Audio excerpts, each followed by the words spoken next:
AI automation agency. AI automation. AI automation. AI automation. And just like AI automation. There are people all over the world telling you that you need to start an AI automation agency and that it's the opportunity of the century, but what they're kind of keeping from you is that running an agency is not as easy as it sounds. It's actually incredibly difficult. And throwing AI into the mix with no experience, well, you're basically just asking to live on nightmare mode. This video isn't meant to discourage you, but rather to open your eyes. AI automation is not the get-rich-quick scheme that it seems. AI is a massive shiny object right now, and I know a lot of you that are watching my content are starting with no experience whatsoever. But if you're serious about building an actual business, and even more so a business with longevity, then AI and automations are a great place to start. It's no secret that every single business has use for AI and automations, and 5 years down the line into the future, if you're good at what you do, you're gonna be in a very great spot. There's not a single business in the entire world that doesn't have some kind of need for AI and automations in some capacity. And even if you're a complete beginner, it's not absolutely hopeless, because I was able to do it too. So today, I'm gonna take you through these 7 agency pillars that you need to get on lock if you're thinking of starting your own AI automation agency, or just agency in general, to be honest. Now, to be fully transparent, I'm not gonna go into extreme depth for each and every single one of them. This is meant to be kind of a prologue video. I've already got videos on outreach and lead gen on my channel, and I'm thinking of starting just an entire series where I go into each of these things in excruciating detail. This video is going to give you the overview, but it's still incredibly important because you need to know what actually goes into it, and I'm still gonna be dropping some basic ideas here. And for anyone who sticks around to the end, I've got something special for you. So if you're a complete beginner and you get lost or confused, that's okay. Pause the video, rewind it,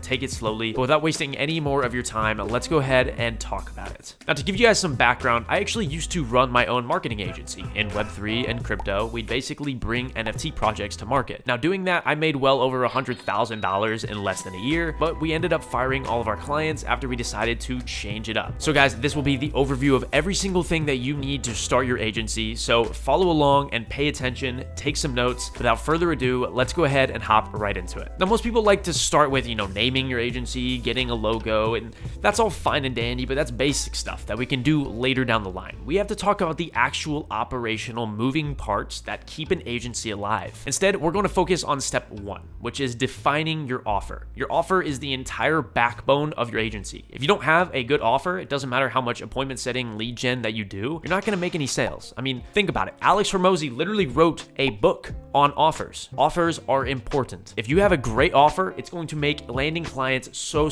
much easier. Now, your offer is ideally something that you can state in one sentence. An offer, people think they get the wrong idea that it's this giant 3-page Google Doc. This is exactly what we'll do for you. This is my offer. It's not exactly like that. An offer is generally something that you can throw out in one sentence, and I'm going to show you how. So mainly it's comprised of 5 key parts. The first of those being your QER, which is a quantifiable end result. After deciding on your niche, you got to think about what results you can actually get for your client. For example, if you're doing e-commerce email marketing, 30% increase in revenue through e-commerce email marketing, 30% increase in revenue, that is your QER. Quantifiable, meaning a number. Another example might be a growth partner business where you add 50K per month in revenue to their business. Or with AI and automation agencies, save 50% more time with this automated process, that kind of thing. 50% more time, add 10K in revenue, 30% margins, add 5% conversion rate. Whatever that number is, that's what it is. Add 6 figures, 7 figures, that kind of thing. The second is the niche. Now, this one is obviously incredibly important. I go more in depth into it with my offers video, but your niche will also help you, choose your QER. For example, if you're doing e-commerce, adding something like a 3 to 5% conversion rate or adding 50K to their monthly revenue is going to be a lot better than adding 10 booked appointments, because 10 booked appointments isn't really relevant to e-commerce. So decide on your niche and decide on your QER. Your niche. Who are you serving? Now, ideally, you have 1 or 2 niches that you serve. Business owners is too broad. That's not good enough. That's not going to help you narrow anything down. You need to get specific. Like, think about it. If you're just saying business owners, there are tons of other people that are competing for that exact same market. That can mean anybody. SEO for pest control businesses, highly doubt there are very many people competing in that space. Automations for fashion e-commerce brands, that kind of thing. Now, third is your unique mechanism. This is essentially the vehicle that you're using to take your prospect from point A, which is their current situation, to point B, which is their desired result. Not an actual delivery vehicle. You're not driving a car, okay? Your unique mechanism is the method that you're going to use to get them there. So point A might be low conversions. Your 3-step email marketing framework will take them to higher conversions. That is their dream result. With AI automation agencies, it might look like having a hard time setting appointments. Your 5-phase AI automation framework is going to take them to that more appointments set, aka higher revenue. Now, don't overthink this. It's just like a 3-step process, a 5-phase framework, that kind of thing. And fourth is your timeline. How long is it going to take you to deliver, and how long is it going to take them to see those results? SMMA, for example, you might start delivering immediately, but it might take them 60 to 90 days to actually start seeing those results. So in that case, your timeline would be 90 days. With AI and automations, it might take you 2 weeks to build the bot and then an extra 2 weeks for them to start seeing results. So it's like, scale your business to X in 30 days. Establish that timeline. Ideally, not anything over, 90 days. That's way too long and it's just not going to be worth it for them. The longer you drag it out, the less enticing it seems. Now, finally, the final part is your risk reversal. This is your guarantee. This is especially important if you're a beginner. It's hard to land clients because you have no case studies. So adding a risk reversal or a guarantee is a surefire way to increase your chances of landing that first client. Remember that this is all about perceived value. And if there's a high perceived risk, then your offer is going to seem less enticing. So how do you de-risk them? Adding a guarantee or you don't pay, a money back guarantee, that kind of thing. Now you're going to take all of these 5 parts and combine them into a 1-sentence offer. For example, double your conversion rates in 30 days with our 5-phase CRM framework, or you don't pay. Double your conversion rates, that's your QER. 30 days is your timeline. The 5-phase CRO framework is your unique mechanism, and or you don't pay is, well, your guarantee. Now, obviously for niche, it's for e-commerce companies, but we know that. If you need more in-depth information on offers, remember I have an entire video about it, but don't go and watch it just yet because we have more to cover. Step 2 is your landing page and your VSL. Your landing page obviously being your website and your VSL being a video sales letter. On your website, it's positioned directly under your header so that potential clients can watch it and get a better idea of what it is that you do for clients. And this is a great way to display, case studies, testimonials, that kind of thing. Now, of course, I'm going to make a video running down on these exact frameworks for creating your VSL and your landing page, but for now, let's just go over an overview of the landing page. And I'll give you a chart on screen as well that you can follow in order. So first and foremost, you have your offer headline. That's the offer sentence we just went over. Second, you have your subheadline. Now, this can be, another sentence elaborating, or it can be your guarantee, the or you don't pay under your headline. Third, you have your VSL. Fourth, you have your social proof. Fifth, you have your services. Sixth, you have your process and your benefits. So that process, that 3-phase AI automation framework, what does it look like? The benefits, what will it do for their business? Seventh, you have more social proof. Eighth, you have an FAQ. And ninth, you finally have the Calendly booking embed. Now, throughout the page as well, there should be buttons for booking calls so people can book a call while they're scrolling through their website. You don't want to just have it there at the top. If you guys need a good point of reference for a website, you can go ahead and check out mine, synth.digital. But without wasting too much more time on that, let's move on to the third step, which is lead generation. Now, I have 2 in-depth guides for covering this. One of them is specifically for cold email, and the other one is for social media outreach. Now, both of those encompass basically everything I do in terms of lead gen, but let's go ahead and touch on it briefly. First and foremost, you're going to want to set up cold email. Once you've established your niche and your target ICP, meaning your ideal customer profile, who it is you're reaching out to, then you can use a site like Apollo to get lead lists, and you can craft your email scripts, and you can throw them in a software like SmartLead, or you can throw them in something like Instantly.ai and start running email campaigns from there. Now, of course, there's lots of technicalities that go into this. It's not 3 steps. You just throw your emails in there and start sending. You have to do lots of stuff with the domains, so definitely check out my email guide. For social media, I primarily do outreach on 2 platforms, those being Twitter and LinkedIn. For LinkedIn, I use an automation software called LinkedCamp. I've found it to be absolutely amazing. In my previous videos, I talk about Octopus, which is a great low-budget alternative, but personally, I prefer LinkedCamp. The automations and workflows are great. For Twitter, I use a tool called Rocketbird. There are automated alternatives, but personally, when it comes to Twitter outreach, I don't like automated DMs. I hate getting them, and I know everybody else does too. If you've done anything on Twitter, you know what I'm talking about. So Rocketbird is a great way to automate as much of that process as possible while still leaving the rest of the sending to you to actually keep it personalized. Now, step 4 is appointment setting. Ideally, daily, you want to go through your DMs multiple times a day, morning, evening, night, and respond to DMs. You want to get these people on calls. If they're not on calls, you need to follow up with them. For example, after your initial outreach message, every single 2 days, you send them a follow-up message for,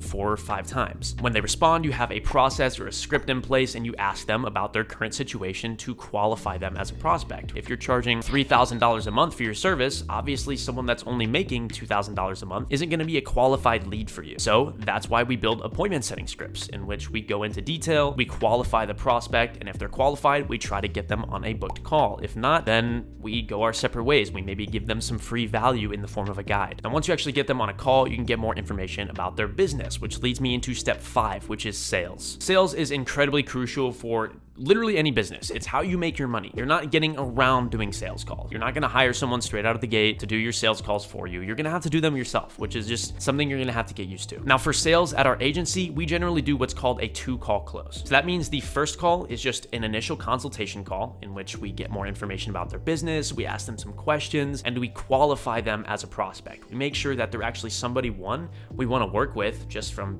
talking to them. We can get the vibes through the call, and B, that they're actually qualified to pay us for our service. Are they someone that we would actually be able to deliver on? Now, while we're still on that call, before we get off, we're going to get them booked in for a follow-up call. I'm going to send them the Calendly while we're still talking and be like, all right, cool, let's get you booked in for a follow-up call. Just a few days later, we'll prepare any materials that we need to prepare, and we'll get on that follow-up call, go over everything that we've discussed, go over everything that we can do for them in terms of solutions, answer any questions, objections, and if they're happy, then we can move forward. Video on sales is also coming soon. I have lots of closed sales calls that I'm excited to share with you guys. Just got to make sure I have permission to show you. Now, before we talk about landing the client and going on from there, we need to talk about something incredibly important, which is step 6, the actual automations and AI delivery itself. Because here's the thing, this is going to sound really rude and it's going to sound mean, but I've had lots of people approach me regarding AI automation agencies and ask me how they can start getting clients. But here's the thing, I ask them if they know how to build chatbots or automations in the first place, and immediately they answer no. So why are you trying to land clients if you don't know how to deliver on the service in the first place? It's not a bad thing to be a beginner, okay? But it's important that you understand your priorities, because if you're trying to land these big clients and then all of a sudden you can't deliver for them, you're not gonna be in a great place and it's gonna look bad on you. You need to make sure you can actually deliver on the service. At the very least, offer to work for free and,